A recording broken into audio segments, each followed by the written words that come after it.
l'équipe d'Algérie a subi une terrible défaite contre l'équipe du Maroc durant la CAN U17 au pays hier soir.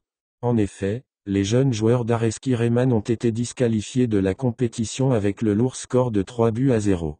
Suite à ce bilan catastrophique, la FAF prend la situation en main. Selon certaines sources proches, la FAF aurait décidé de virer l'entraîneur Areski Rayman, coach de l'équipe des U17 d'Algérie, suite à la défaite contre le Maroc, mais aussi du niveau très discutable qu'a proposé ses joueurs lors de la compétition africaine. L'entièreté du staff des U17 serait également sur le départ.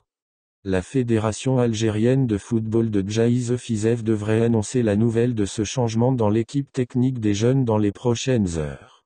À voir si les autres équipes d'Algérie seront concernées par ce grand chamboulement.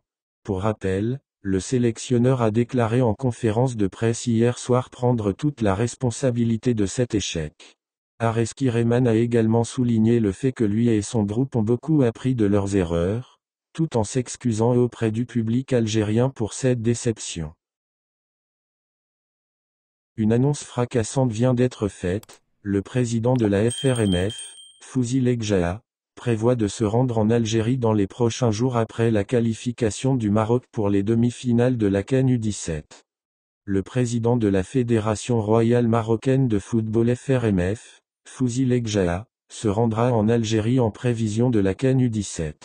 Cette annonce intervient suite à la qualification du Maroc pour les demi-finales de la compétition, après leur victoire contre l'Algérie par 3-0.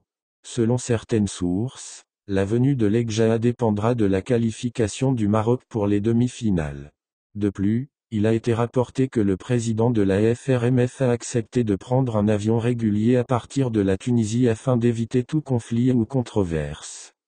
Fouzi Legjaha est l'une des personnalités les plus influentes du monde du football africain et est au cœur de plusieurs décisions de la Confédération africaine de football.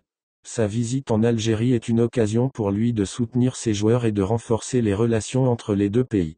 Cependant, l'arrivée de Legjaha pourrait également susciter des tensions en raison de son image controversée en Algérie. La CAN U17 se poursuit et le Maroc affrontera le vainqueur du match entre le Mali et le Congo en demi-finale. Les supporters des deux équipes sont impatients de voir les prochaines étapes de cette compétition et espèrent que leur équipe se qualifiera pour la finale.